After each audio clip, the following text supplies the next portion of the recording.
जैसे कि मैं अपने पापा जी से बहुत इमोशनली कनेक्टेड हूँ। वो अभी आज मेरे से मिलने भी आए हैं कि वो भेजे हैं और यहाँ पे क्वेश्चंस नहीं बन रहे हैं, सिलेक्शन होगा भी नहीं होगा, तो उस चीज़ को कैसे मैनेज करना है।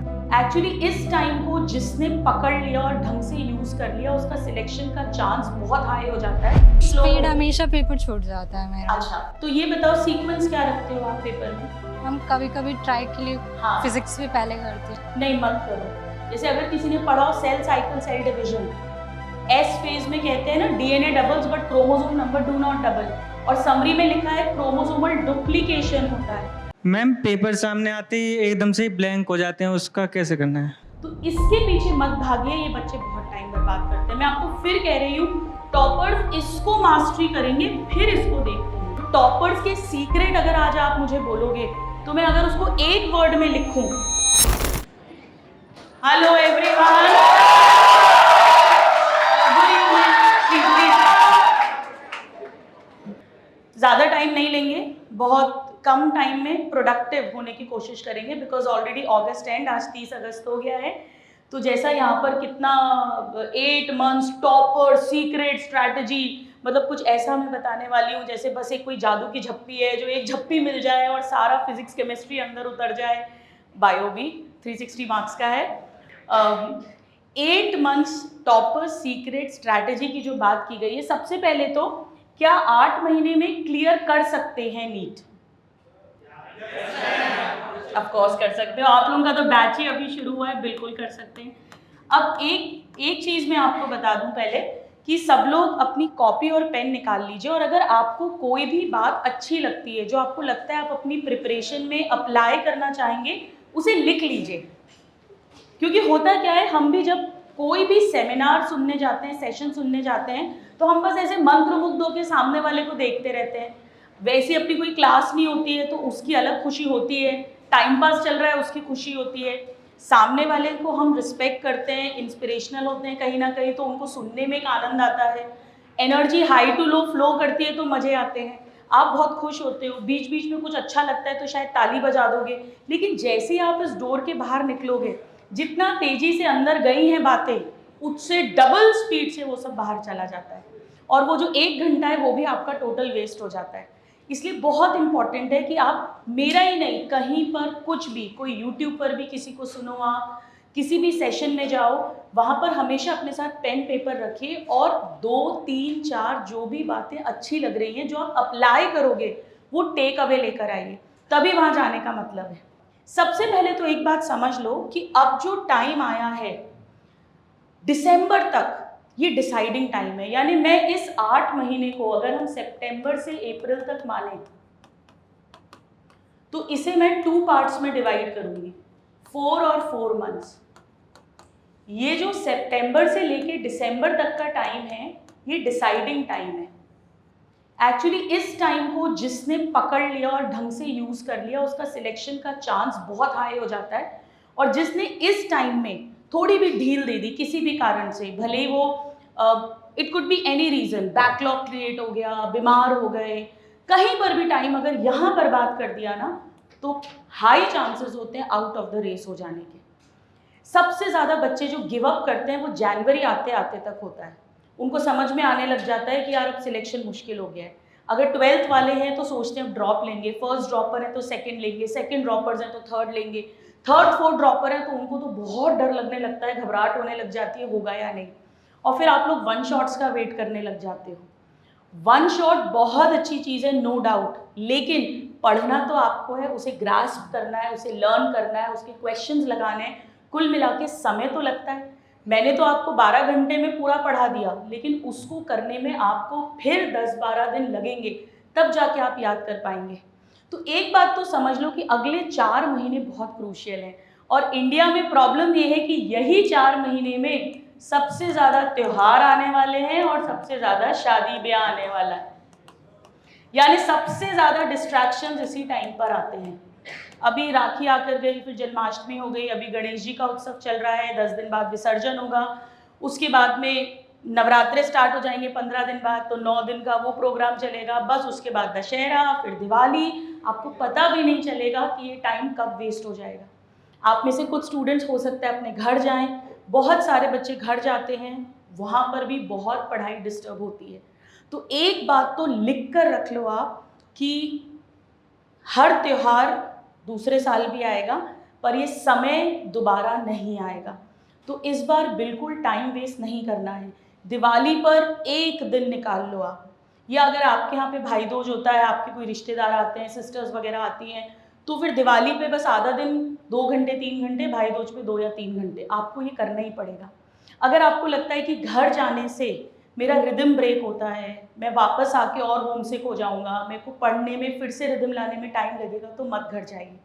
या थोड़ा सा दुखी हो लो, कोई बात नहीं है, प्रायोरिटी दीजिए अपनी पढ़ाई को। This is very important. Weddings जो हैं ये बड़ी इंपॉर्टेंट है। आपकी खुद की शादी है तो बिल्कुल फिर तो फुल टू एंजॉय करना, ठीक है। वैसे भी नीट में अब कोई एज लिमिट नहीं है, तो नीट आप अगले साल भी दे सकते हो। अगर शादी हो गई इस साल, शादी मुबारक, तो एंजॉय कर लेना। बट आपके अलावा अगर किसी भी और की शादी हो रही है तो उसमें आपका होना कतई ज़रूरी नहीं है। आप ज़्यादा से ज़्यादा अगर कोई बहुत क्लोज है तो रिसेप्शन अटेंड करने जा सकते हो, बाकी शादी नहीं अटेंड करिएगा। मैं हमेशा एक एग्जाम्पल देती हूँ। मैंने जब प्रिपरेशन की थी, मेरा 12th के साथ सिलेक्शन हुआ था, तो फरवरी में मेरे बुआ के बेटे की शादी आई थी।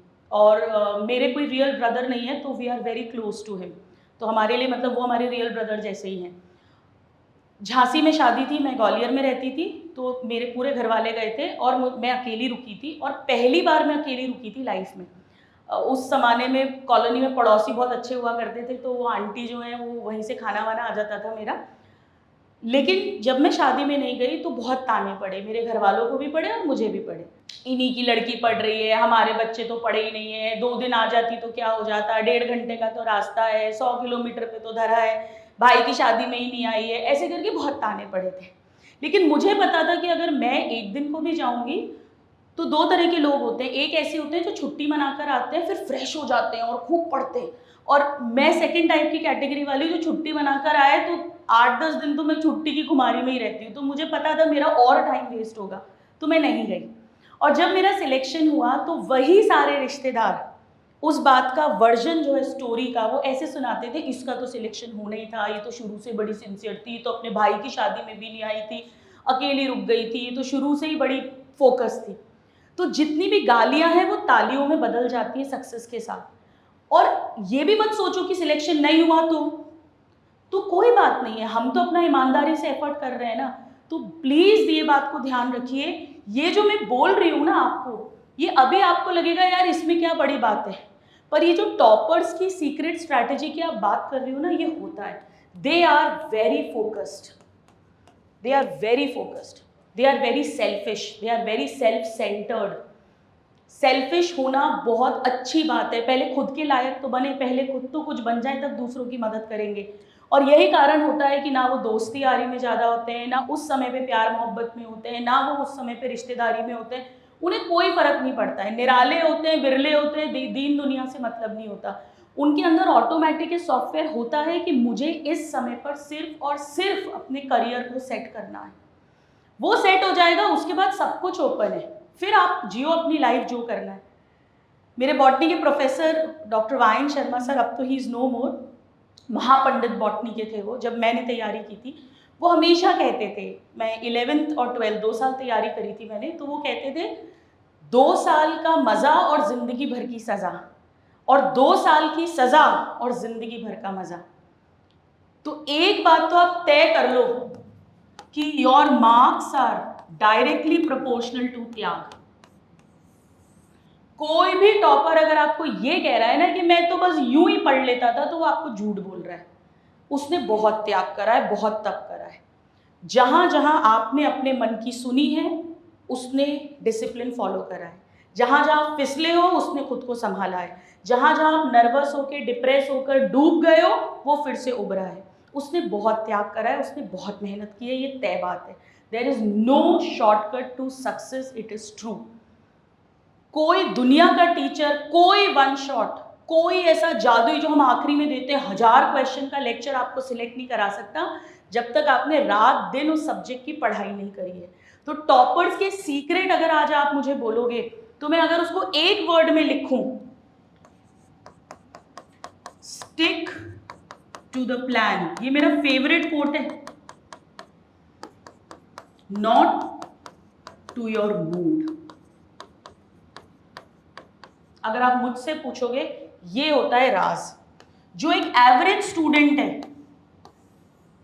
एवरेज मतलब जरूरी नहीं है उसका इंटेलिजेंस लेवल कम है, एवरेज मतलब वो बहुत अच्छा स्कोर नहीं कर रहा है। क्यों नहीं कर रहा है स्कोर? क्योंकि वो कहीं ना कहीं डिस्ट्रैक्टेड है।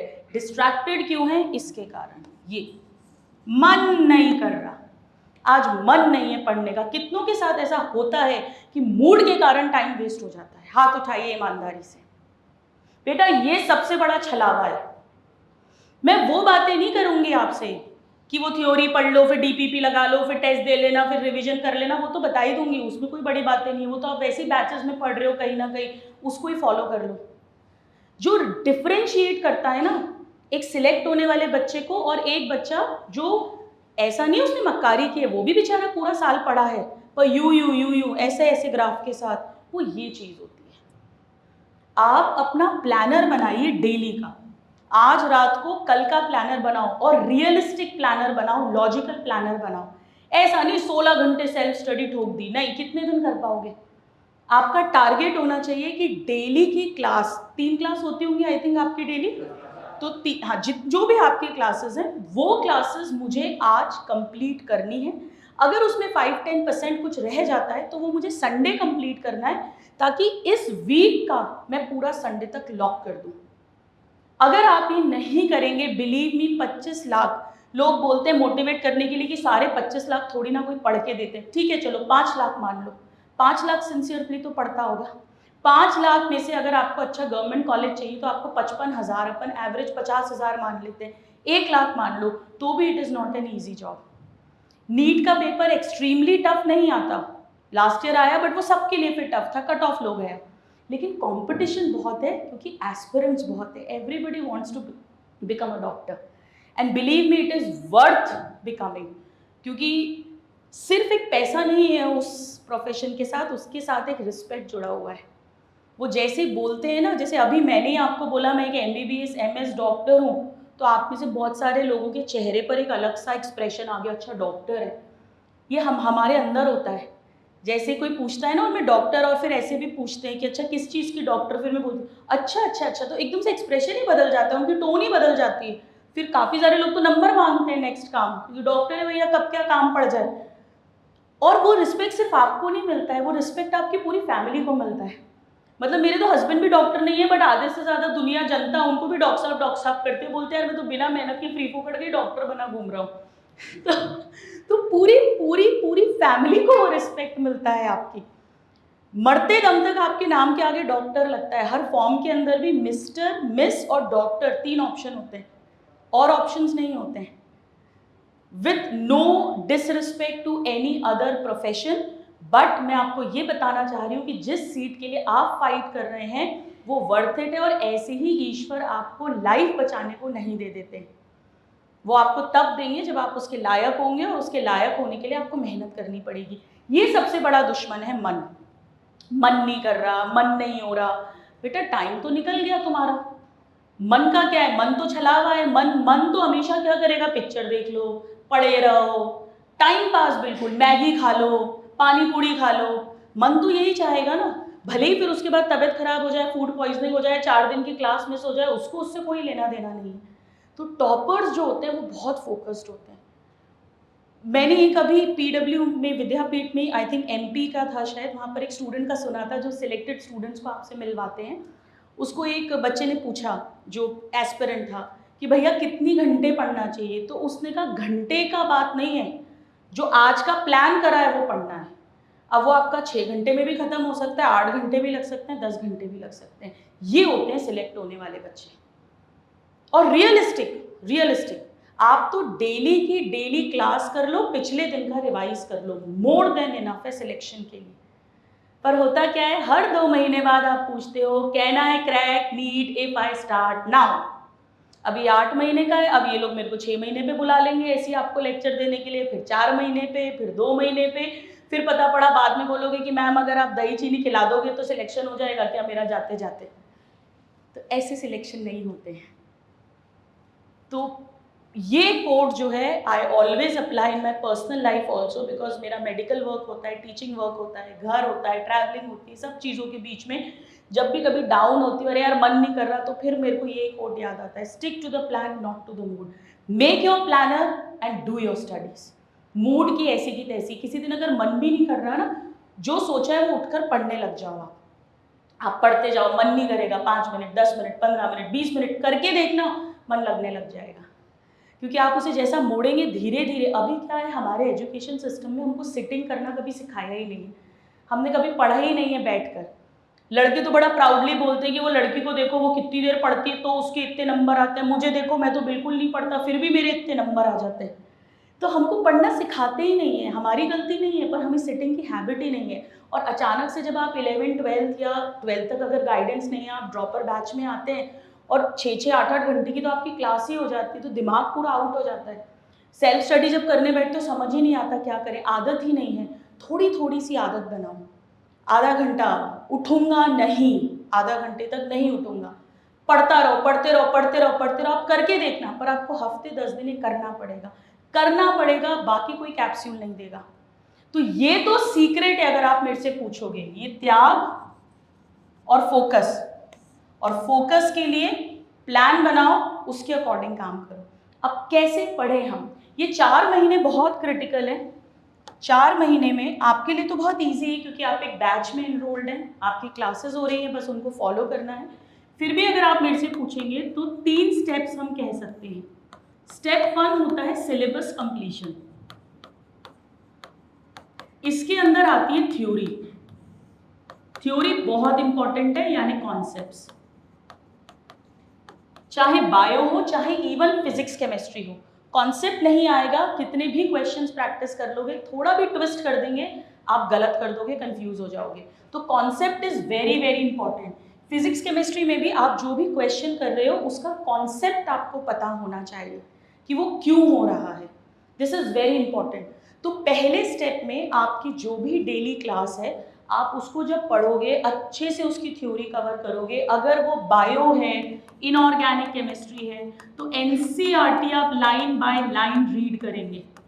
एनसीईआरटी के अंदर समरी भी रीड करनी है, क्योंकि ये हर बैच में नहीं पढ़ाई जाएगी, और ऐसे बहुत सारे पॉइंट्स होते हैं जो सिर्फ समरी में होते हैं, थ्योरी में नहीं होते, या दोनों में होते हैं पर भाषा अलग होती है, लैंग्वेज अलग होती है। जैसे अगर किसी ने पढ़ा हो cell cycle cell division, S phase में कहते हैं ना DNA doubles but chromosome number do not double, और समरी में लिखा है क्रोमोसोमल डुप्लीकेशन होता है। तो वो अगर कॉन्सेप्ट नहीं समझोगे, आपने सिर्फ थ्योरी पढ़ ली, आपने समरी पढ़ी नहीं, आपने ये लाइन कभी देखी नहीं, और एग्जाम में वो लाइन आ गई, तो आप कंफ्यूज हो जाएंगे, आपको लगेगा डुप्लीकेशन तो होता ही नहीं है। या 2 years तक जब अनप्रोटेक्टेड सेक्सुअल कॉइटस हो, उसे इनफर्टिलिटी कहते हैं, रिप्रोडक्टिव हेल्थ। ये जो 2 years वाली डेफिनेशन है, परिभाषा, ये थ्योरी में कहीं नहीं लिखी, ये ओनली समरी में लिखी है। इवन डायग्राम्स की लेबलिंग इज एक्सट्रीमली इंपॉर्टेंट, इन्हें लाइटली मत लीजिए। टॉपर्स एक भी चीज नहीं छोड़ते हैं, पूरा निचोड़ते हैं वो नींबू को एंड तक, बिल्कुल जैसे अपनी मम्मियाँ निचोड़ती हैं घर में, निचोड़ती जाती हैं एक एक रस। Diagrams are very important. Biotechnology अगर किसी ने पढ़ी हो, ROP, genes which code for proteins involved in replication, ये सिर्फ डायग्राम के अंदर है, थ्योरी में कहीं नहीं है। FNR कहीं सुना हूं अगर, फोटोसिंथेसिस, कीमोऑस्मोसिस वाला डायग्राम, थ्योरी में कहीं नहीं दिया, नामो निशान नहीं है। इवन डायग्राम में फुल फॉर्म भी नहीं है, पैराडॉक्सिन NADP रिडक्टेज, पर आपको आना चाहिए, एक एक लेबलिंग आनी चाहिए। अच्छी बात यह है कि नीट के अंदर डायग्राम की लेबलिंग एनसीईआरटी वाली ही आती है, मतलब इस तरफ रूट खिंचा है, इस तरफ स्टेम खिंची है, तो वो वैसे ही लाइन बनाकर आपको देंगे, ये पॉजिटिव बात है। So diagrams are important, summary is important, और आजकल तो even introduction is important. Reductional biology इस बार आ गया था ना, तो ऐसा नहीं है इस बार आया था भाई, पहले भी तो रामचंद्रन प्लॉट पूछा हुआ है प्रोटीन स्ट्रक्चर से रिलेटेड, वो भी तो इंट्रोडक्टरी पार्ट में ही था। तो ऐसा नहीं है कि फर्स्ट टाइम हुआ है। Ernst Mayr, Darwin of 20th century, पहले पूछा गए हैं, ऐसा थोड़ी ना है कि कोई इस बार ही पूछा है इंट्रोडक्शन में। पर होता क्या है, 2-4-5 साल तक जब कुछ चीज़ होती नहीं है ना, तो हम उसे भूल जाते हैं, हम लाइटली ले लेते हैं। तो आप अपना जहाँ भी पढ़ रहे हो, आप ऑनलाइन ऑफलाइन जिससे भी, अच्छे से थ्योरी पढ़ी, एनसीईआरटी पर्टिकुलरली जिन सब्जेक्ट्स में ज़रूरत है, बायो में तो वर्ड बाय वर्ड पढ़नी है। ये स्टेप नंबर 1 होता है। इसके बाद आप इसके क्वेश्चंस करेंगे। अब क्वेश्चंस के लिए अभी बहुत ज़्यादा नए रिसोर्सेज बुक्स मत जुगाड़ो। हॉस्टल में ऐसा बहुत होता है, अरे यार वो फलानी बुक आई है, वो तूने पढ़ी क्या, उसमें धांसू क्वेश्चंस है। आप सिर्फ और सिर्फ अभी अपनी डीपीपी सॉल्व कर लो। आपके जो भी क्लास क्वेश्चंस हैं, सबसे इंपॉर्टेंट तो क्लास क्वेश्चंस हैं। कितने स्टूडेंट्स हैं जिनकी फिजिक्स केमिस्ट्री थोड़ी वीकर साइड पर है, फिजिक्स वीक साइड पर है, बायो वालों की जनरली होती है ना, फिजिकल केमिस्ट्री थोड़ी वीक होती है, फिजिक्स वीक होती है। कुछ मत करो, टीचर्स जो क्लास में क्वेश्चंस कराते हैं प्लस PYQs जो होते हैं उन्हें समझ के कर लो 2-2 3-3 बार। मत देखो, कोई नया क्वेश्चन मत उठाओ आप, it is more than enough. पर होता क्या है, हम सब कुछ करने की कोशिश करते हैं और उस चक्कर में हमारा बहुत सारा टाइम वेस्ट हो जाता है। और टाइम तो है ही नहीं बेटा, वैसे ही वेस्ट करने के लिए तो क्या, पढ़ने को ही जब टाइम कम पड़ रहा है तो वेस्ट करोगे तो कैसे चलेगा।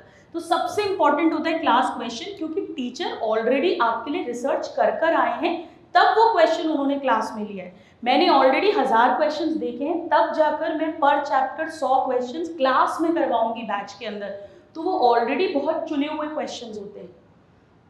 क्वेश्चंस ऑल टाइप्स के करने चाहिए डेफिनेटली, वो आप लोगों को करवाते ही हैं, डीपीपी में भी होते हैं, चाहे वो 2 स्टेटमेंट हो, मल्टी स्टेटमेंट हो, असर्शन रीजन हो, मैच द कॉलम्स हो, सिंपल MCQs हो, इजी मीडियम हार्ड सभी तरह के क्वेश्चंस करने चाहिए। बट मेनली मीडियम लेवल के पहले फोकस करना चाहिए। इजी तो हो ही जाएगा जब मीडियम करोगे तो। बहुत ज़्यादा हार्ड लेवल के बारे में मत सोचिए, उसका एक रीज़न है। उसका रीज़न ये है कि अगर हम 45 क्वेश्चंस माने पर सब्जेक्ट, मैं एक एवरेज बता रही हूँ आपको, तो बेटा 40 क्वेश्चंस और 5, ये 5 होते हैं जो हार्ड होते हैं, सुपर हार्ड भी आप बोल सकते हो। ये मैं मैक्सिमम बता रही हूँ, और ये हार्ड सबके लिए होते हैं, सबके लिए होते हैं, मोर और लेस एवरेज जनता के लिए। 2 4 5 टॉपर के लिए उनके भी एक बार तो होश उड़ते हैं, उनको भी थोड़ा सा एक्स्ट्रा टाइम तो लगता है। ये जो 40 है ना, इसमें से अराउंड 30 क्वेश्चन, एक एवरेज बोल रही हूँ मैं, ये ऐसे होते हैं जो आप 40-45 सेकेंड्स में कर सकते हो किसी भी सब्जेक्ट में, जो आपको क्लास में करवाया होता है, कॉन्सेप्ट बताया होता है, रेगुलरली टेस्ट में भी आया होता है, आपने इस क्वेश्चंस को, ऐसे क्वेश्चंस को देखा होता है। और जो 10 क्वेश्चंस होते हैं वो ऐसे होते हैं जिनमें थोड़ा सा 1 से 2 मिनट अपने को कभी कभी लग जाते हैं। थोड़ा सा लंबा क्वेश्चन आ गया, या कोई ऐसा टॉपिक था जो थोड़ा सा लेस कॉमन था बट आ गया, या कोई ऐसा टॉपिक था जो आपका थोड़ा सा वीक था। यानी स्टूडेंट्स मोस्टली क्या करते हैं, ये इसके पीछे पड़े रहते हैं। कितने बच्चे हैं जो अच्छे अच्छे क्वेश्चन छांटते रहते हैं, ढूंढते रहते हैं। देखो इसके तो चेहरे पे ही दिख रहा है। बताओ कितने बच्चे, ईमानदारी से हाथ उठाओ, जो ढूंढते हैं ऐसे क्वेश्चन, यार क्वेश्चंस मिले, टफ क्वेश्चन। बेटा ये ढूंढो, आप देखो कितने सारे हाथ उठ रहे हैं, पर तब ढूंढो जब आपकी इस पर मास्टरी है। मैं जब अपनी प्रिपरेशन कर रही थी, तो जो मैं बॉटनी के सर की आपको बात बता रही हूँ, उनका बहुत इन्फ्लुएंस, छाप पड़ी है मेरे ऊपर एज अ टीचर। मुझे अभी भी याद है, उनका जो बैच था, उनका ना एक ग्वालियर में उनका नाम चलता था, ऐसा कहते थे कि इनके बैच का 100% सिलेक्शन रेट है, हर बच्चा सिलेक्ट होता है। अब आप सोचो, आपको पता चले कि कोई टीचर है जिसका 100% सिलेक्शन रेट है, तो आप उसकी ज्वाइन करोगे कि नहीं करोगे। हमारे टाइम पे कोचिंग्स बहुत ज़्यादा नहीं थी, खरे कोचिंग थी, अग्रवाल, खरे, ऐसे 1-2 थी, ज़्यादा नहीं थे। हमारे टाइम पर इंडिपेंडेंट ट्यूशन हम लोग जाते थे, तो उनका बैच शुरू होता था ऐसे 1000-1500 बच्चों से, पूरी भरी रहती थी उनकी क्लास। हमारा पहला टेस्ट जब हुआ, मेरे को अभी भी याद है, संडे को टेस्ट था, तो बाकी सब जगह तो हमें टेस्ट पेपर मिलता था, 2 घंटे 3 घंटे का टेस्ट होता था, बाद में आंसर की लगती थी, वो सब जो होता है रूटीन। सर के यहाँ पर जब हम पहला टेस्ट देने गए, तो जो एक प्यून रखते थे वो, तो उसने हमको कोई पेपर ही नहीं दिया। उसने कहा आप कॉपी पेन में लिखना। तो हमने कहा तो बहुत अच्छी बात है, कितने क्वेश्चन लिखवाएंगे यार सामने बैठ के, 8, 10, 15, 20 और कितने लिखवाएंगे। तो ठीक है, सर आए, सर ने हमको 15 क्वेश्चन लिखवा दी और हमको 15-20 मिनट का टाइम दे दिया था। हम लोग बहुत खुश। मैं तो मन ही मन सोच रही, मैंने कहा यार ये तो संडे मज़े आ जाएंगे, आज तो जल्दी फ्री होंगे, घर पे जाएंगे, छुट्टी में एक्स्ट्रा सोएंगे। अब उन्होंने पहला क्वेश्चन बोला, हाँ चलो तुम खड़े हो, पहला क्वेश्चन पढ़ो। मान लो पहला क्वेश्चन था, for example power house of the cell, घिसा पिटा, सपोज इसने रीड करा, इसने आंसर दिया, सर माइटोकॉन्ड्रिया बी, बहुत खुश है, चेहरे पे चमक है, अभी सर तारीफ करेंगे, और बैठने लगी, नहीं नहीं नहीं अभी तुमको बैठने को किसने बोला, खड़ी रहो खड़ी रहो खड़ी रहो। अच्छा, अब दूसरा ऑप्शन क्लोरोप्लास्ट। अब वो चारों ऑप्शन के बारे में सब कुछ पूछते हैं, मतलब उन्होंने एक क्वेश्चन से कम 100 क्वेश्चन बना डाले, और इसने अगर एक भी गलत जवाब दिया तो इसका आंसर माइनस में जाएगा। तो इतना खतरनाक टेस्ट हुआ था, मतलब 4-4.5 घंटे में वो हमारे 15 क्वेश्चन पूरे हुए थे। और फिर क्या होता है, ऐसे टीचर्स के अटेंडेंस गिरने लगती है, नेचुरल सी बात है, बच्चे भागने लगते हैं। तो बच्चे भागते गए भागते गए भागते गए, आखिरी में आपको मालूम है कितने बच्चे बचे फरवरी तक आते आते, गैस कर सकते हो? 1500 थे मान लो। अब तुम लोग चालाक हो, एकदम कम नंबर बोलोगे जान करके, अपनी नॉलेज से, अपनी कॉमन सेंस से सोचो। हाँ अच्छा, अब तो ये तो जान करके बोल रहे हैं। हम 25-26 बच्चे बचे थे, और ऑब्वियस सी बात है कि जो बच्चा इतना टॉर्चर सहन कर लेगा पूरे साल, तो वो तो सिलेक्ट होने वाला ही है, और इसीलिए उनका 100% सक्सेस रेट था। तो it is very very very important कि आप क्वेश्चंस जो हैं वो बहुत हार्ड वाले मत करो। वो एक बात बोलते थे, हम लोग क्या करते थे, ढूंढ कर ना, मेरी आदत थी टफ क्वेश्चन उनके पास लेके जाती थी, और वो क्या करते थे, जैसे ही टफ क्वेश्चन देखा ऐसे पढ़ा और यूं फेंक दिए कॉपी साइड में, और मेरे से नॉर्मल क्वेश्चन पूछना शुरू करते थे उस चैप्टर के, और पुराने जो पढ़ा दिए हैं चैप्टर्स के, जो 90-95% आते ही हैं, धड़ाधड़ धड़ाधड़ धड़ाधड़ धड़ाधड़। अब कहीं तो आप अटकोगे, कुछ तो ऐसा होगा जो आपको याद नहीं आएगा, और फिर वो डांट लगाते थे। वो बोलते थे कि तुमको सिलेक्ट होना है या पीएचडी करना है। पहले सीधी सी ये बात बता दो, डॉक्टर बनना है कि पीएचडी करना है? अगर डॉक्टर बनना है तो 95-96% पेपर को टारगेट करो, पीएचडी करना है तो तुम फिर घुसो इस चीज़ के अंदर। तो इसके पीछे मत भागिए, ये बच्चे बहुत टाइम बर्बाद करते हैं। मैं आपको फिर कह रही हूँ, टॉपर्स इसको मास्टरी करेंगे, फिर इसको देखते हैं। This is very important. ये छोटी छोटी बातें हैं बट ये बहुत इंपॉर्टेंट होती है, आपका टाइम सेविंग बहुत इंपॉर्टेंट है। तो अच्छे से थ्योरी करी, उसके क्वेश्चंस करे और रिविजन किया लास्ट डे का, सिर्फ लास्ट डे का। अगर आप एक्चुअली बहुत सीरियसली पढ़ोगे तो संडे को आप पूरे वीक का भी कुछ % रिवाइज कर सकते हो, अगर आप एक्चुअली टाइम कहीं भी वेस्ट नहीं करेंगे। बट अपन वो भी नहीं मानते हैं, तो भी कम से कम पिछले दिन का रिवीजन करना है। ट्यूसडे पढ़ोगे तो ट्यूसडे की क्लासेस प्लस मंडे का रिवीजन, वेडनेसडे करोगे तो वेडनेसडे की क्लासेस प्लस ट्यूसडे का रिवीजन। इसके बाद आता है स्टेप 2। ये सब कुछ आपको करना है 4 मंथ्स, 4 भी क्या बल्कि आप 5 to 6 मंथ्स मान लीजिए अभी तो, क्योंकि आपका सिलेबस कंप्लीट होते होते तक फरवरी एंड तो आराम से होगा, ऑलमोस्ट सिलेबस। हो सकता है आपका फेज 4 है तो थोड़ा मार्च तक भी जाए, बट फरवरी एंड तक आपका काफ़ी सिलेबस हो जाएगा। तो तब तक तो ये रेगुलर करना है। उसके बाद के जो नेक्स्ट 2 मंथ्स होंगे, इवन अगर थोड़ा सा सिलेबस बचा भी है तो भी, ये होगी रिगरस प्रैक्टिस, और ये होगी टेस्ट के थ्रू, मॉक टेस्ट। जितने टेस्ट दे सकते हो, जितने टेस्ट दे सकते हो, इस समय पर भी आप टेस्ट देंगे। जो भी आपके बैच में टेस्ट होते हैं मोस्टली पार्ट टेस्ट होते हैं, बट पार्ट टेस्ट में भी वहां तक का सिलेबस तो आता ही है। Test is very important part. Test में हमेशा ऐसे ही लगता है यार, बेइज्जती करने के लिए, इज्जत का फालूदा करने के लिए, रायता फैलाने के लिए, घर वालों को नंबर पहुंचते हैं, फिर वहाँ डांट पड़ती है उसके लिए, पता नहीं कौन से जन्म की दुश्मनी निकालते हैं। टेस्ट क्यों देते हैं? टेस्ट के 2 इंपॉर्टेंट फायदे हैं। सबसे पहले आपको पेपर में टाइम मैनेजमेंट करना आता है। जब आप खुद से घर पे बैठ के सॉल्व करते हो ना, भले ही आप टाइमर लगा के सॉल्व करो, फिर भी वो चीज़ नहीं होती है जो 180 क्वेश्चंस 180 मिनट्स एग्जैक्टली वो प्रेशर, टेस्ट का स्ट्रेस, घर वालों की शक्ल, उनका गुस्सा, वो सब के बीच में आप करते हो। तो टाइम मैनेजमेंट आप सीखते हो, आपके माइंड को, इट इज साइंटिफिक, आप जितनी बार उस सिचुएशन में लेके जाएंगे वो पैनिक करना कम करेगा। मैं आपको एक रियल एग्जाम्पल बताती हूँ। अभी एक स्टूडेंट का सिलेक्शन हुआ है गोपाल, जोधपुर पाली से, तो हम लोग उसकी होम विजिट करने गए थे। उसको मैंने सबसे पहले क्वेश्चन पूछा, वो जल्दी शायद वाईटी पर भी आएगा, वो कई विद्यापीठ में भी गया है स्टूडेंट्स को गाइड करने, कि तुम पैनिक नहीं करे क्या पेपर देख के। वो सेकंड ड्रॉपर था, बट फर्स्ट ड्रॉप में उसको गाइडेंस नहीं था कुछ, तो उसका आधे से ज़्यादा साल वेस्ट हो गया था। तो एक्चुअली उसने उसी साल प्रिपरेशन ढंग से की थी। उसके घर में उतना अच्छा माहौल नहीं था पढ़ने का, तो वो अपने वहाँ से शायद उसने कुछ 15-20 मिनट का रास्ता बताया था, बाइक से उसके पापा लाइब्रेरी में छोड़ कर आते थे। मतलब वो बिल्कुल ऐसी जगह उसका घर था कि हमारी गाड़ी जाने में ही बहुत दिक्कत हुई थी जब हम लोग गए थे। तो लाइब्रेरी में पढ़ता था वो, सुबह 7 बजे लाइब्रेरी पहुँच जाता था, रात को 9 बजे लाइब्रेरी से आता था, दिन में उसके पापा ही उसका खाना देने वहाँ पे जाते थे। पूरे परिवार का त्याग होता है। तो उसने मुझे जो बोला, जब मैंने कहा कि तुम पैनिक नहीं करे क्या, क्योंकि नीट 2025 के पेपर में ज़्यादातर स्टूडेंट्स पहले फिजिक्स का पेपर देखकर ही बहुत पैनिक कर गए थे, और उस कारण नर्वसनेस में जो आ सकता था वो भी नहीं आया था। उस समय ये किसी ने नहीं सोचा कि ये मुझे टफ लग रहा है तो ये सबको टफ लग रहा होगा, तो कोई बात नहीं, कट ऑफ लो चला जाएगा।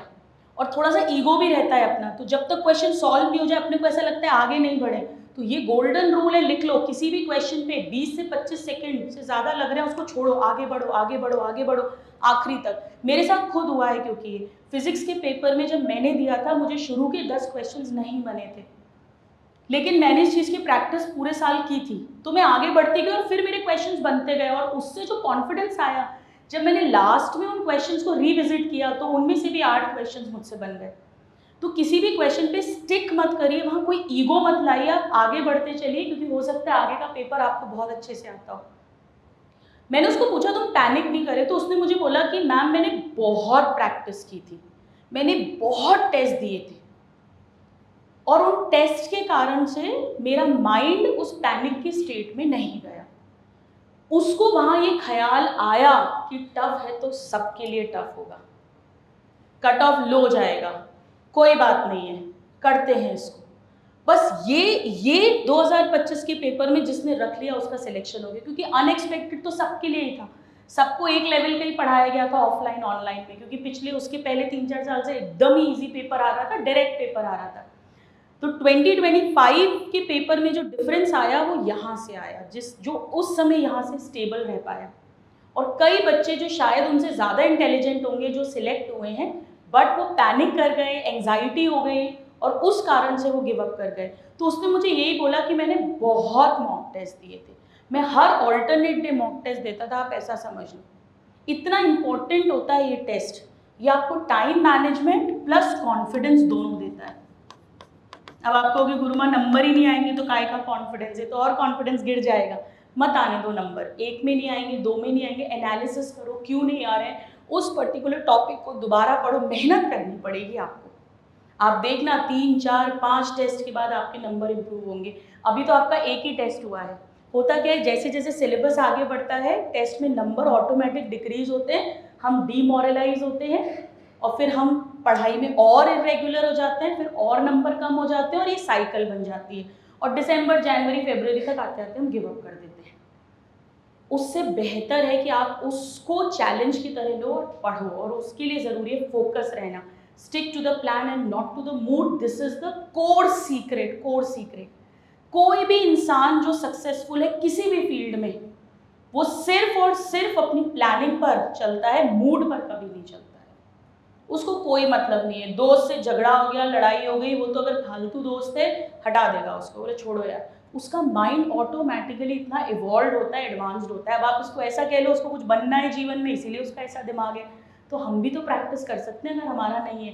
क्योंकि इंडिया में ज़्यादातर लोग, हम सब इमोशनल ट्रैप में फंसे हुए हैं। एक्चुअली पता है आपको टाइम मैनेजमेंट नहीं करना है, एक्चुअली आपको इमोशनल मैनेजमेंट करना है अपना। कितने बच्चे हैं जो ये बात मानते हैं कि अगर हमने इमोशनल मैनेजमेंट कर लिया तो हमारा टाइम भी मैनेज हो जाएगा। हम लोग हैं ही ऐसे, हमको बचपन से एक ही चीज़ सिखाई गई है, इमोशनल होना। और जो नहीं होता ना उसको सेल्फिश बोलते हैं, हार्ड हार्टेड है, सेल्फिश है। सेल्फिश नहीं है, सेल्फ सेंटर्ड है, कुछ बन जाएगा ज़िंदगी में। और हम जैसे इमोशनल लोग उसको ही ताकेंगे। फिर इमोशंस लाओ, पर राइट टाइम पर तो लाओ। अभी किसी के घर में शादी है, किसी के घर पे कोई, किसी के परिवार में कुछ हुआ है, कुछ नेगेटिव हो गया है, बेटा आपका रोल ही नहीं है वहाँ पर। अभी आपका रोल अभी पढ़ने का है। आप अपनी फैमिली को तभी सपोर्ट कर पाओगे जब आप खुद कुछ बनोगे, वरना आप उन पर ही बोझ बन के रह जाओगे। और उससे भी घटिया बात, दोस्ती आ रही है में, प्यार मोहब्बत में आप इमोशनल हो रहे हैं इस उम्र के अंदर। आपके लिए अगर वो सच्चा प्रेम है या सच्चा दोस्त है तो वो तो रहेगा, उसको कोई हटा थोड़ी सकता है। वो तो आपकी हेल्प कर रहा होगा, वो आपका समय बर्बाद थोड़ी ना कर रहा होगा। एक बात याद रखो, जितनी भी जीवन को खराब करने वाली चीजें हैं ना, वो किक जरूर देती हैं, वो किक देती है। जो चीज बहुत किक दे रही है ना, वो खराब है, और जो चीज अच्छी होती है ना, वो हार्ड होती है। Easy decisions hard life, and hard decisions easy life. ये बात आप लिख कर रख लो।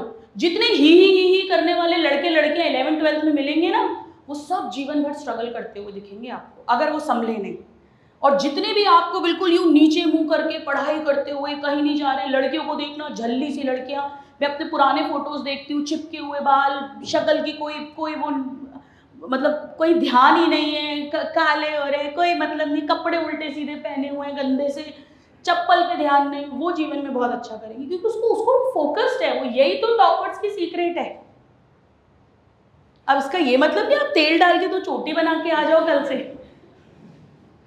मतलब आप डिस्ट्रैक्टेड, आपके लिए वो चीजें इंपॉर्टेंट नहीं होनी चाहिए, आपके लिए इंपॉर्टेंट आपका प्लान होना चाहिए। एमबीबीएस में आते हैं आप देखना यार, अपने आप आपका वो बोलते हैं ना, क्या बोलते हैं उसको, ट्रांसफॉर्मेशन हो जाएगा आपका। वो जस्सी जैसी कोई नहीं, मैं जैसे एकदम से बदल गई थी ना, वो आप देखना एमबीबीएस, क्योंकि वो कॉन्फिडेंस आ जाता है। कॉन्फिडेंस के साथ अपने आप स्मार्टनेस आ जाती है। आप देखना बहुत सारे टॉपर्स का इंटरव्यू देखोगे, जब वो सिलेक्ट होते हैं तो बड़े झल्ले से लगेंगे आपको। फिर वो एमबीबीएस के बाद अपना कोई फोटो वोटो डालते हैं इंस्टा पे, यूट्यूब पे, तो अरे भैया दीदी तो बड़े स्मार्ट हो गए यार, ये होता है, ये देखो कौन बोला, ये देखो कितनी तेज आवाज आई उसके दिल से, उसने पक्का किसी को देख के बोला यार ये तो बहुत स्मार्ट हो गए, क्या हो गई। कॉन्फिडेंस के साथ, क्योंकि उसको अपने ऊपर कॉन्फिडेंस आ गया। अभी आप कॉन्फिडेंट नहीं हो, आप किसी चीज के लिए फाइट कर रहे हो जो मिला नहीं है, तो एक डर है अपने अंदर, एक झिझक है अपने अंदर, वो कॉन्फिडेंस के साथ अपने आप आ जाएगा। तो इस समय पर आपको बहुत ज़रूरी है इमोशनल मैनेजमेंट करना। वो सब कैसे करें, उसके चक्कर में मत पड़ो, आप तो अपना प्लान बनाओ और प्लान पर स्टिक कर लो, कुल मिलाकर वही सारी बात है।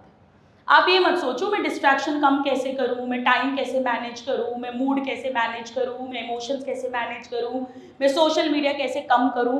कम करने वाली लाइन पे मत जाओ, आप नहीं कर पाओगे, क्योंकि अगर आपके अंदर इतनी स्ट्रेंथ होती तो आपको एडिक्शन ही क्यों हुआ होता उस चीज़ का, तो वो तो नहीं है। आप दूसरी लाइन बढ़ा दो, बोला ठीक है यार, मैं तो आज ये सोचा है ये 2 घंटे करना है, इसको करके ही उठूंगा। अब उसके लिए आपको सोशल मीडिया टोटली ब्लॉक करना पड़े, डिलीट करना पड़े, अनइंस्टॉल करना पड़े, करो। आज ही मेरी बात हो रही थी, मेरे से बच्चे बहुत पूछते थे कि मैम यूट्यूब कैसे करें, यूट्यूब कैसे करें, क्योंकि बाल के खाल निकालने की आदत होती है। इंस्टा फेसबुक ये तो हम कर देंगे, चलो अनइंस्टॉल। सिलेक्शन के बाद ना डबल फ्रेंड रिक्वेस्ट आएंगी आपके पास ऑटोमेटिकली। हम टीचर्स भी बल्कि आपको फॉलो करेंगे जब आप सिलेक्ट हो जाओगे तो। अभी आप हमको करते हो, फिर हम आपको करेंगे, हम आपकी पोस्ट डालेंगे अपने अकाउंट पे कि ये देखो हमारा स्टूडेंट सिलेक्ट हुआ। तो यूट्यूब का बहुत बच्चे पूछते थे, थोड़ी बाल की खाल, ट्रोलिंग की आदत है आजकल। तो आज मैं अपने ऑफिस में, नोएडा में हमारा हेड ऑफिस है, वहाँ पर मैं एक हमारे जो AET टीम है, एकेडमिक एक्सीलेंस टीम, उसकी पर्सन से बात कर रही थी। उसने मुझे ये बात बोली, कुछ बात चल रही थी यूट्यूब से रिलेटेड, कि मैम मैंने तो यूट्यूब डिलीट करा हुआ है। तो मैंने उसको पूछा, एकदम से मुझे क्लिक करा, मैंने कहा यूट्यूब डिलीट करा है मतलब? तो उसने कहा मेरे पास यूट्यूब नहीं है, मैंने उसे हटाया हुआ है, क्योंकि वो ऐप खोलता था तो वो 1-1, 2-2 घंटे पता ही नहीं चलते कब स्क्रॉल करते। मैंने कहा फिर यूट्यूब कैसे देखते हो? बोला अगर कभी देखना होता है, मोबाइल से हटाया हुआ है, तो मैं लैपटॉप पे या तो ओपन करता हूँ। लैपटॉप पे तो कितनी बार करोगे, कितनी देर करोगे आप? अब आप हॉस्टल में रहते हो, आप वहाँ पे भी नालायकी करो तो फिर तो भगवान भरोसे भाई, फिर तो फिर कोई स्ट्रैटेजी नहीं बचा सकती आपको। या मैं क्रोम पे जाके यूट्यूब टाइप करके वहाँ से ओपन करके देखता हूँ, तो उसमें भी टाइम लगेगा, मेहनत लगेगी, तो इसे ईजी नहीं है। तो मैंने कहा वाह यार, यूट्यूब का भी ये तरीका होता है, मतलब मुझे इतना क्लिक पहले नहीं करी हुई थी ये चीज़। आप डिलीट मार दो, टेलीग्राम डिस्टर्ब कर रहा है, डिलीट कर दो। ऐसा कोई टीचर, बच्चे बोलते कैसे डिलीट कर दे मैम, आप लोग इंस्टा पे, टेलीग्राम पे अच्छी क्वेश्चन भेजते हो, पोस्ट भेजते हो, ट्रिक बताते हो। बेटा ऐसा कुछ भी नहीं बताते जो आपको पढ़ाया नहीं जाता क्लास में, जिसके बिना आपका सिलेक्शन नहीं होगा। आप सिर्फ हमारे व्यूज़ बन रहे हो अभी। अगर आप वो चीज़ मैनेज कर पा रहे हो तो कर लो, 15 मिनट 20 मिनट, नहीं कर पा रहे हो ना, अनइंस्टॉल कर दो। So it is very very important. Time की कमी कभी नहीं होती, पूरी दुनिया के पास 24 घंटे, 1 मिनट कम नहीं, ज़्यादा नहीं। आप टाइम मैनेज कैसे करते हो? और टाइम मैनेज करने के लिए आपको अपने मूड को, इमोशंस को, इन सबको मैनेज करना पड़ेगा, तब आप कंसिस्टेंसी ला पाओगे। बोल देते ना consistency is the key, consistency is the key तो है, पर वो की मिलेगी कहाँ पे, चाबी बनेगी कहाँ पे? वो चाबी धीरे धीरे इन स्टेप से बनती है। So this is all from my side. अगर आपके कोई क्वेश्चंस हैं तो आप लोग मुझसे पूछ सकते हैं। मैं आपसे यही कहूँगी, आज का जो फाइनल मेरी तरफ से गिव अवे है कि stick to the plan and not to the mood, वरना फिर आप आतिफ असलम का वही गाना गाओगे। वो गाना है ना, मैं अभी सुन रही थी आज सुबह, हम किस गली जा रहे हैं, हम किस गली जा रहे हैं, हमको ठिकाना नहीं, हमको खबर नहीं, कुछ समथिंग लाइक दैट। तो फिर आपको पता ही नहीं चलेगा आप किस गली जा रहे हैं। आपको अपनी गली पता होना चाहिए, गोल फोकस होना चाहिए। अब अगर आप लोगों के कोई डाउट्स हैं, आप कुछ पूछना चाहते हैं, कुछ क्वेश्चंस हैं, तो आप पूछ सकते हो। Good evening ma'am. Good evening. Ma'am paper सामने आते ही एकदम से ब्लैंक हो जाते हैं, उसका कैसे करना है? बिल्कुल सही बोल रहे हो आप। पेपर आते हैं सामने एकदम से ब्लैंक हो जाते हैं। कितने बच्चों के साथ ऐसा होता है, एकदम पैनिक स्टेट में आ जाते हैं। बिल्कुल, उसका रीज़न ये होता है कि टेस्ट जो है ना, ये शब्द ही फोबिक होता है, क्योंकि हमको कोई टेस्ट कर रहा है, उसके नंबर भी आएंगे। मुझसे अगर आप पूछोगे, उसके 2-3 तरीके हैं। नंबर 1, जितनी बार टेस्ट हो, इतनी आदत हो जाएगी फिर टेस्ट की। वो जैसे पहली बार साइकिल चलाते हैं तो डर लगता है, बड़ा ध्यान रखते हैं। पहली बार गाड़ी चलाते हैं तो ABC बड़ा ध्यान रखते हैं। फिर बाद में तो गाना चलता रहता है नीले नीले अंबर पर, और गाड़ी अपने आप घूमती रहती है। तो जितने टेस्ट दे सकते हो उतना आपको कॉन्फिडेंस आएगा, पैनिक होना कम होगा, हो जाएगी कम धीरे धीरे। ठीक है, और बताइए, एनीथिंग एल्स? किसी को कुछ पूछना है? यस प्लीज़, बेटा माइक पास कर दीजिए। Ma'am good evening. Good evening. Ma'am मैं ये पूछना चाह रहा हूँ कि जैसे कि मैं अपने पापा जी से बहुत इमोशनली कनेक्टेड हूँ, वो अभी आज मेरे से मिलने भी आए हैं। तो ऐसा होता है कि जैसे कि पढ़ाई कर रहे हैं, उसके बाद से क्वेश्चंस नहीं बनते हैं, जनरली सी बात से नहीं बनते हैं। ठीक है।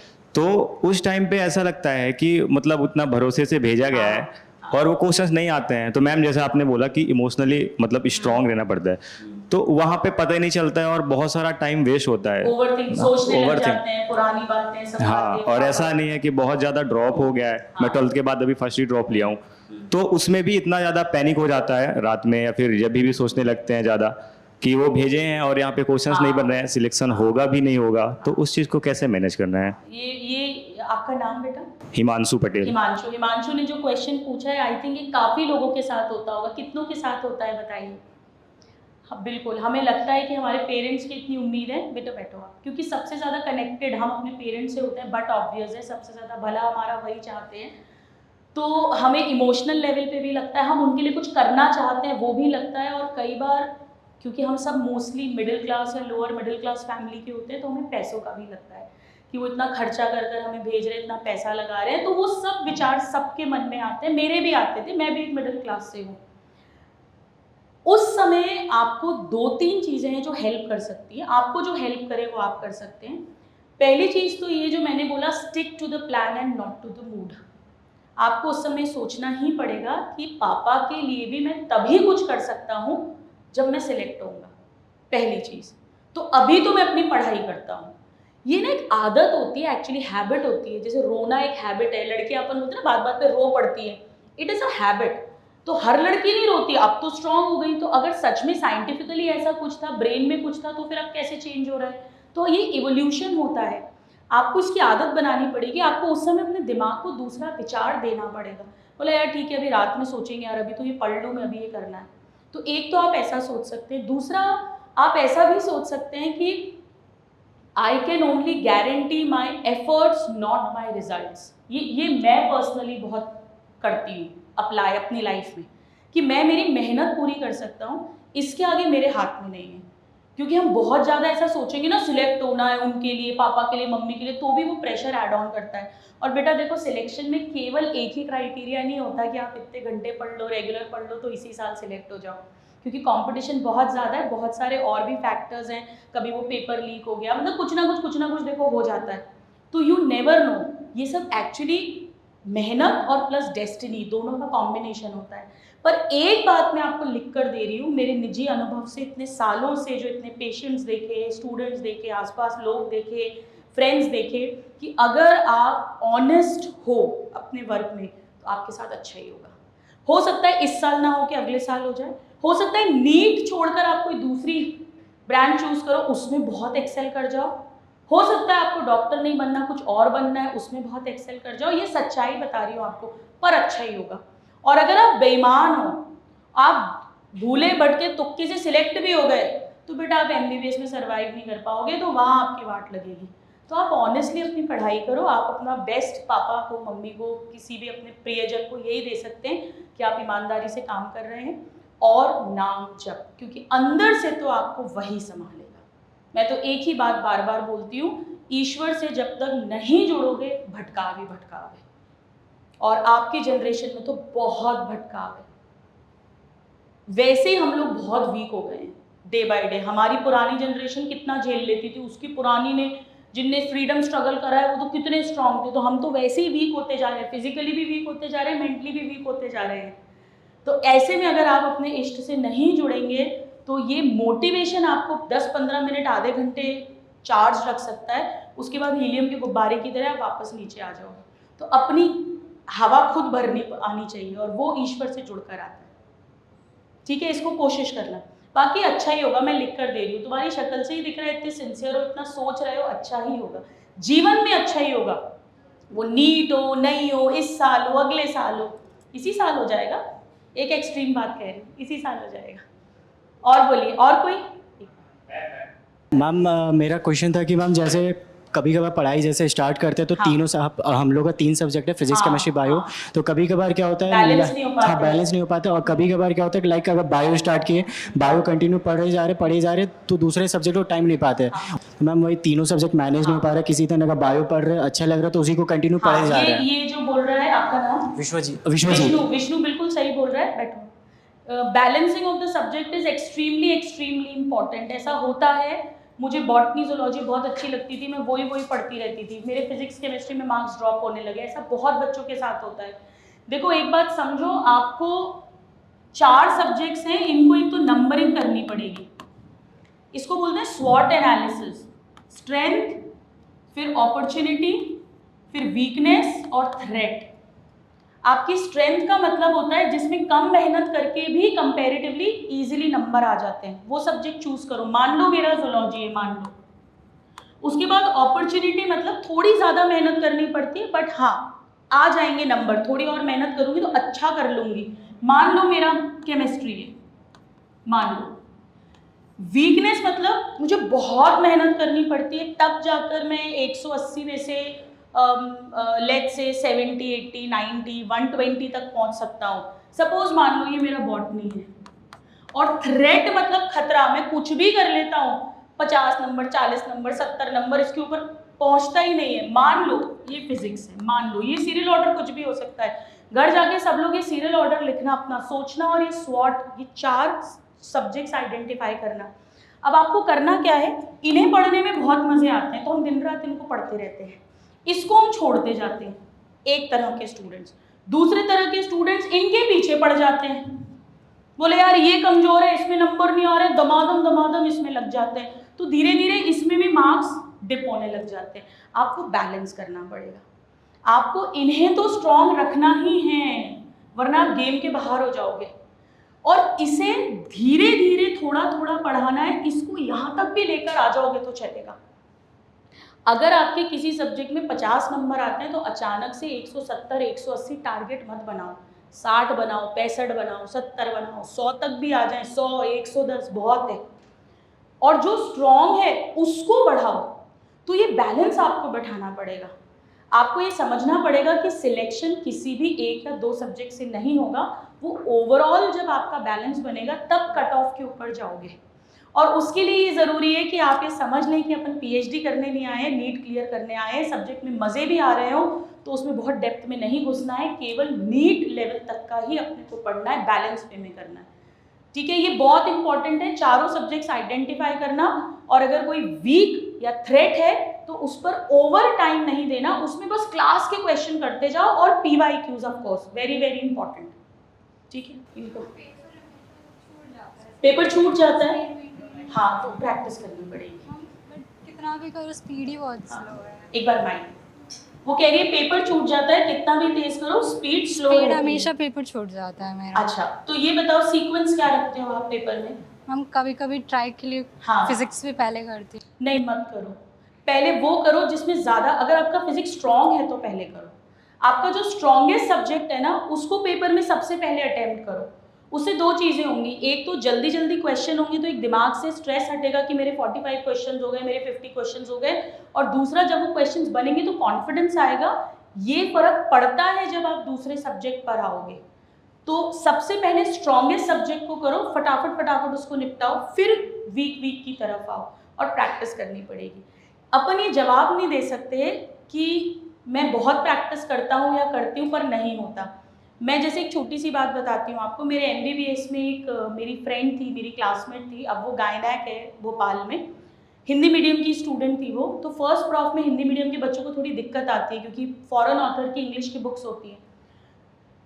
तो वो क्या करती थी, वो लिख लिख के पढ़ती थी, लिख के। तो मैंने उसको एक बार बोला कितनी बार लिखती हो? तो बोला आकांक्षा कभी तो एक बार लिख के याद हो जाता है तो एक बार लिखती हूँ, कभी 2 बार, कभी 3 बार, और कुछ कुछ चीज़ें मैंने 4-4 बार लिख कर पढ़ी हैं। तो उससे मैंने ये चीज़ सीखी थी कि अपन ये नहीं बोल सकते कि मैं बहुत करती हूँ, बहुत करती हूँ पर नंबर नहीं बढ़ रहे तो वो कम है अभी, तो और करो, और करो, टाइमर लगाकर प्रैक्टिस करो। आप मेंटेन, तो वही तो बात है, वो देखो टाइम कहाँ वेस्ट हो रहा है। हाँ बेटा प्रैक्टिस करनी पड़ेगी। अगर आप अपने आप को एक्सक्यूज देते रहोगे ना कि मैं तो सब कर रही हूँ पर नहीं हो रहा, बेटा रोने वालों का रोना कोई नहीं सुनता। देखो अभी तुम्हारे 2 बार के बाद मैं ही तुमको क्या बोल रही हूँ, नहीं करनी पड़ेगी, रोना कोई नहीं सुनता। कर्मठ अपने को ही बनना पड़ेगा, अपने को ही करना पड़ेगा। एक बात याद रख लो, कोई किसी का रोना सुनने को नहीं बैठा है। किसी को अच्छा नहीं लगता कि कोई अपनी क्रिबिंग करे, अपने को ही अपना रोना सुनना पड़ेगा और उसके लिए डायग्नोसिस बना के उसका ट्रीटमेंट करना पड़ेगा। कोई बात नहीं, ऐसा सोचो यार मैं और प्रैक्टिस करूँगी, कोशिश करो, हो जाएगा, ठीक है। और बोलिए, करें माइंड अप आज की क्लास? चलिए, थैंक यू, थैंक यू।